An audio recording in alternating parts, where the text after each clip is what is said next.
What's going on, everyone? Welcome back to Fight Out Podcast. We are finally here, UFC 329 fight week, the return of Conor Mcgregor, return of the Max, the Baddy's back, Whittaker's fighting up at light heavyweight.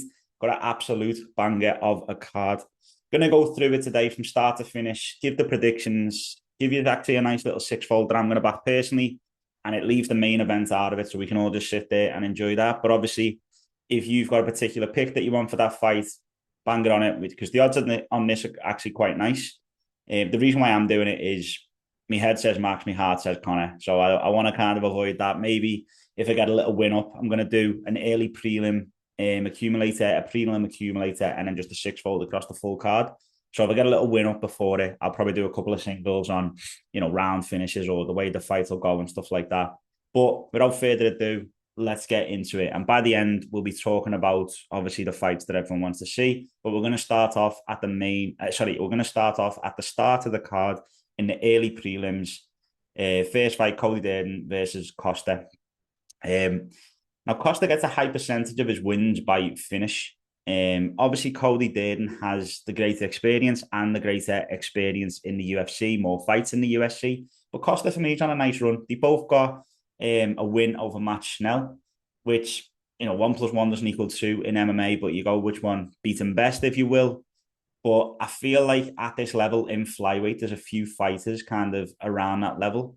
And I think Costa is probably just slightly ahead of Durden for me. I'm going to go Costa via win. Now, for the early prelims and the prelims, I'm going to go through pretty quickly because some of these fights have not got, a lot to say on it. And obviously, we want to get to the main card as quick as possible.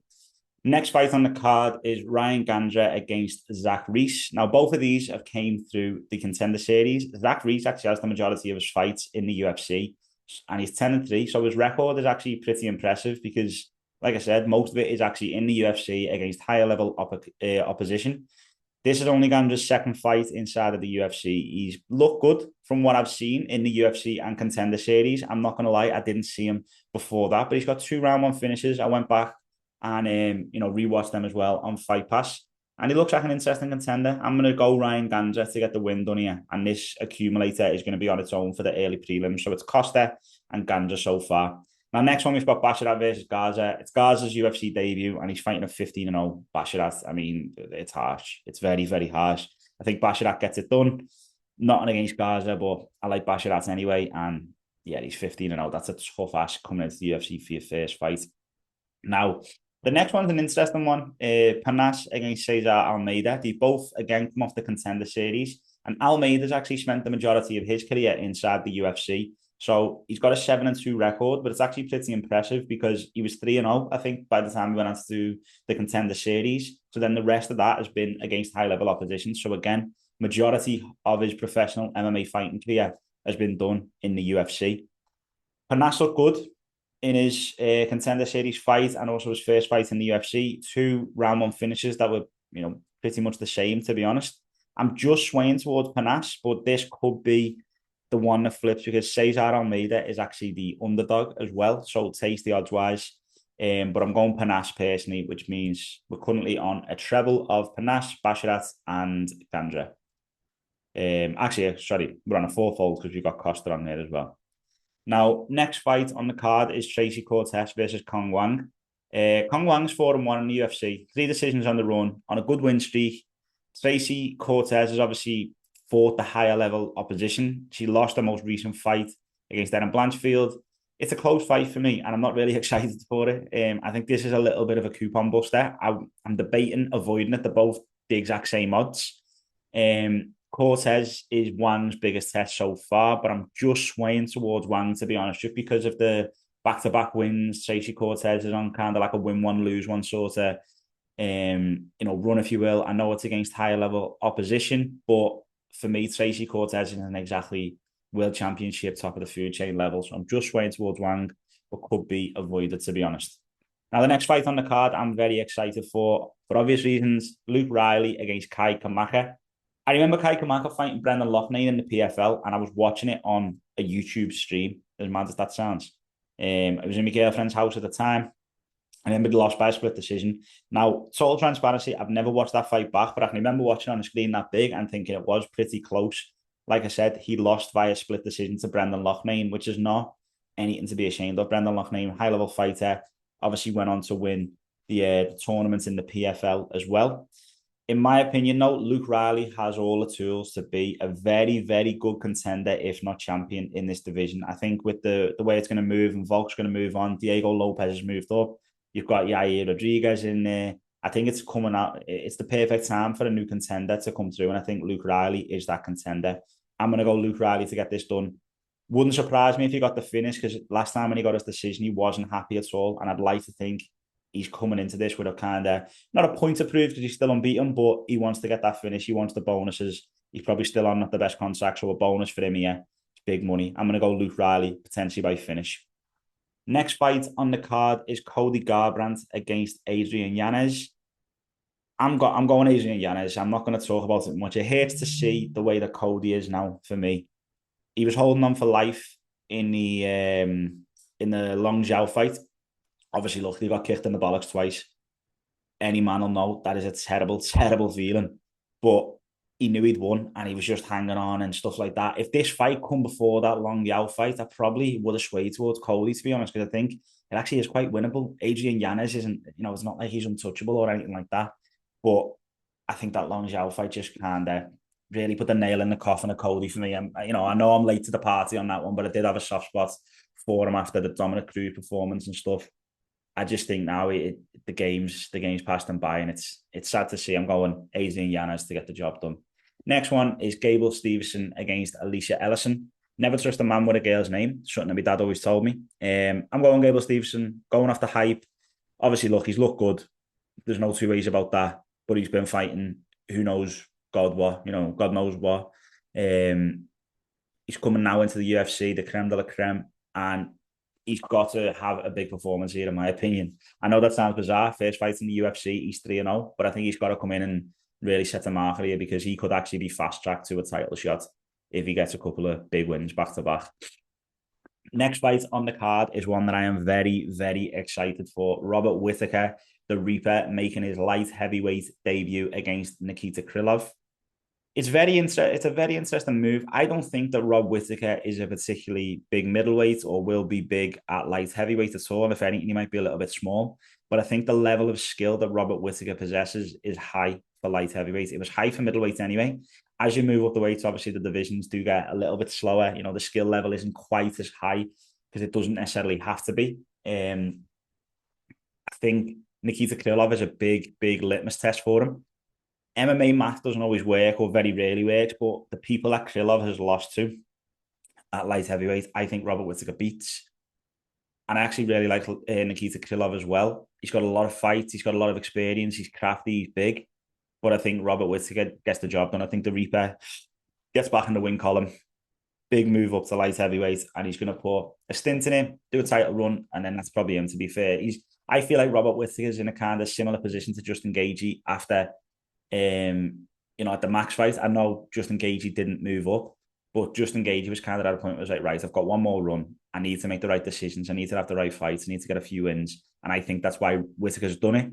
Fights fresh opposition. He's been beat by Duplessis. He's been beat by Khamzat. Obviously, he got beat by Izzy as well.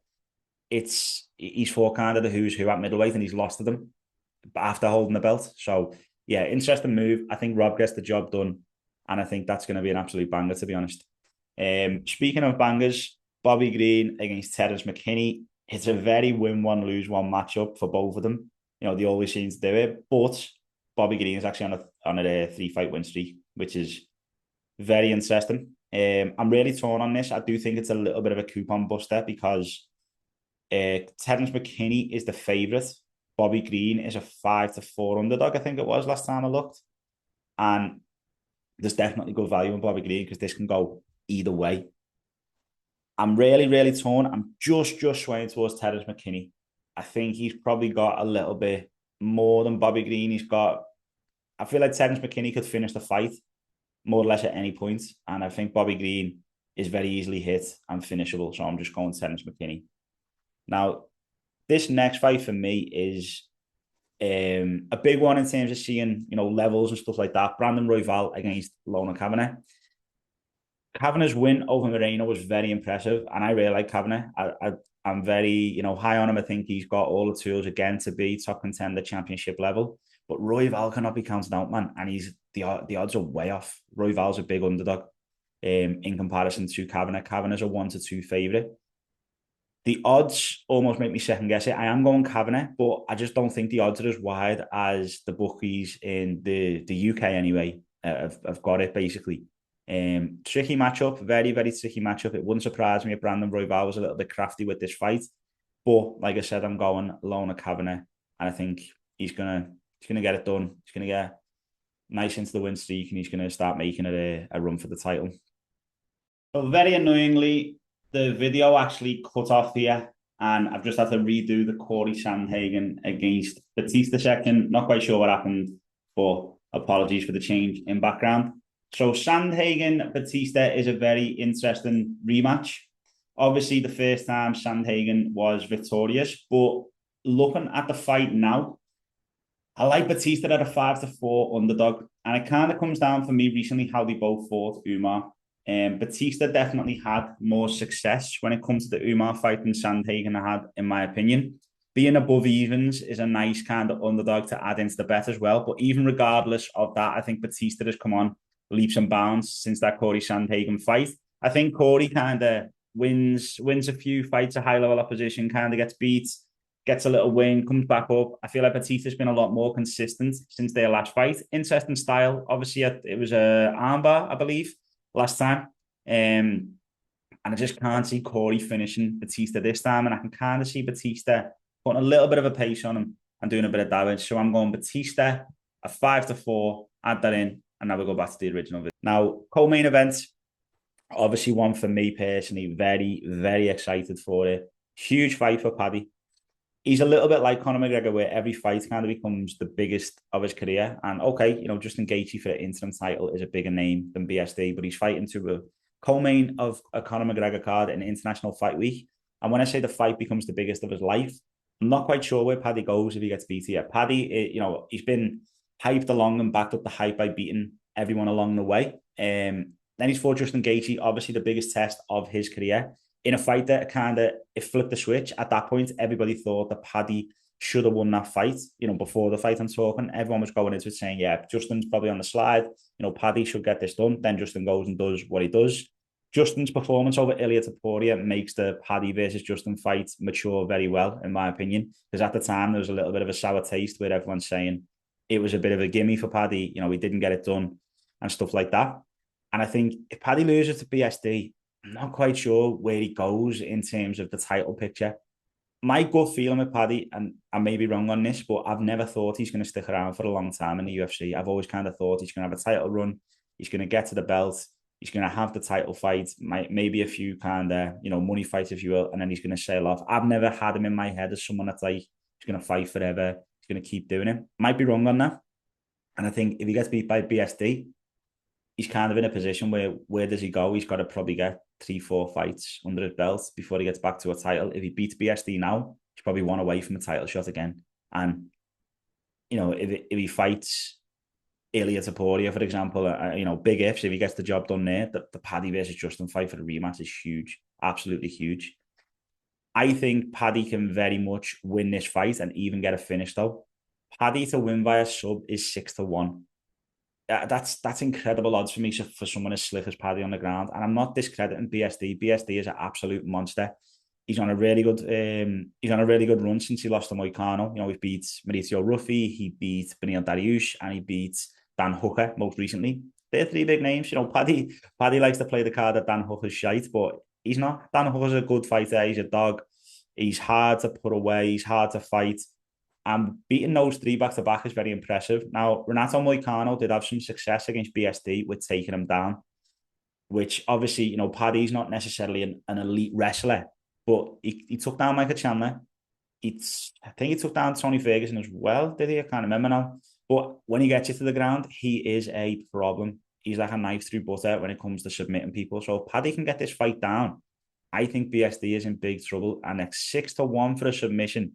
That is fucking very tasty odds.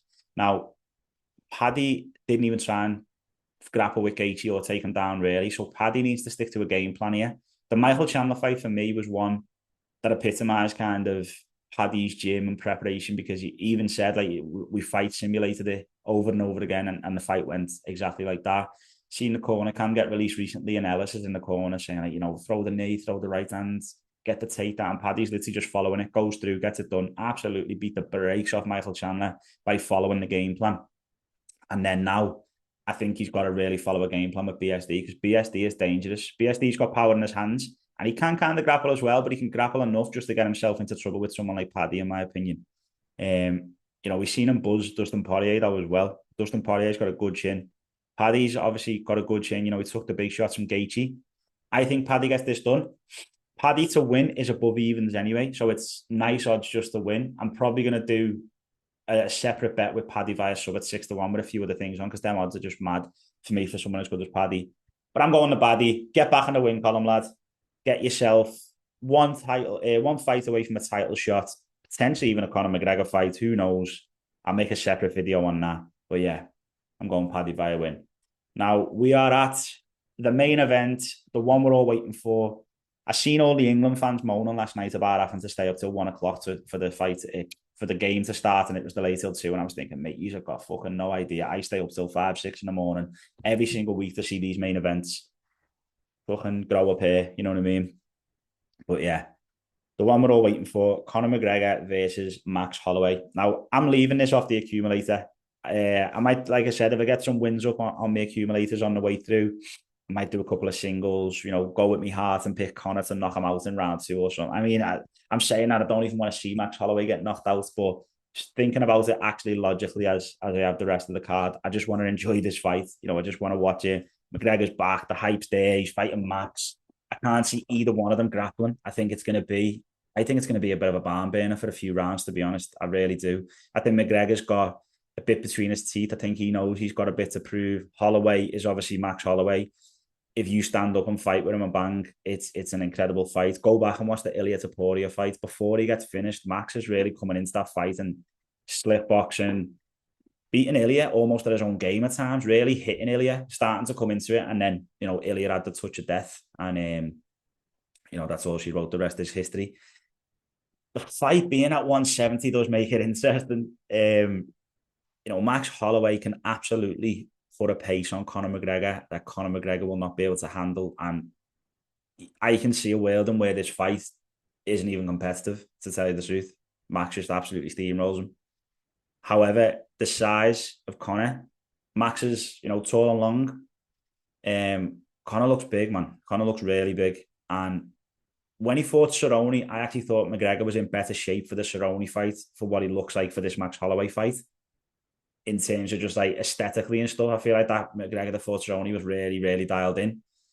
I think this McGregor is dialed in, don't get me wrong, but he's a lot bigger. He's a lot heavier for, you know, for obvious reasons. He's been recovering from this leg break.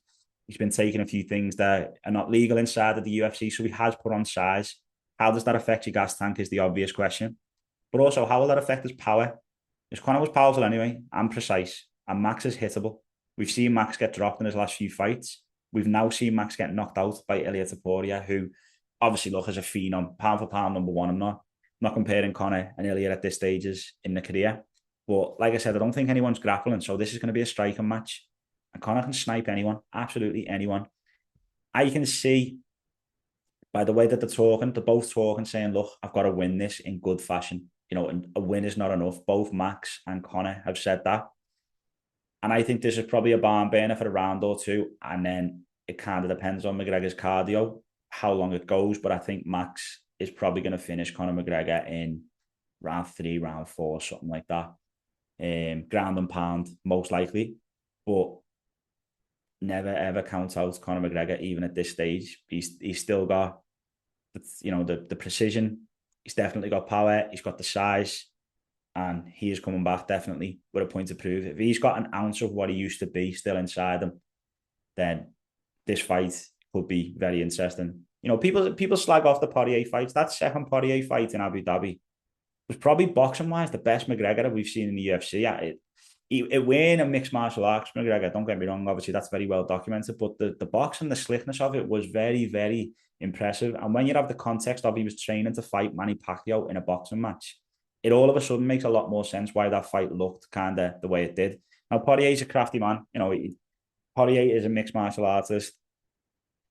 Styles make fights. You know, Poirier beat Max twice, and then obviously, you know, Max gets the win over the last one. Max beats Gaethje. Gaethje beats Poirier. Poirier beats Gaethje.